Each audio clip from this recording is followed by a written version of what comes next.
You don't politicize security in a country. Murkomen, please, punguza and go back plan. Maneno ya vita tuachane nayo. Baba Askofu, hii maneno ya gunism sasa tunaona inatolewa huku inapelekwa kule. Guys, how? Where on earth? Si tufanye mambo yetu, tufanye hapa na tuendelee.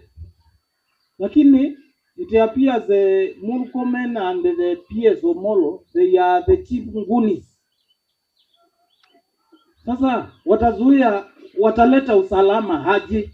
They are making the work of the officers under them very difficult, extremely difficult, because of mundomo yao wanafungua. They are more of politicians than the job they are given. I wish they can sit, look back, look where the country is coming from, where we are and where we want to go.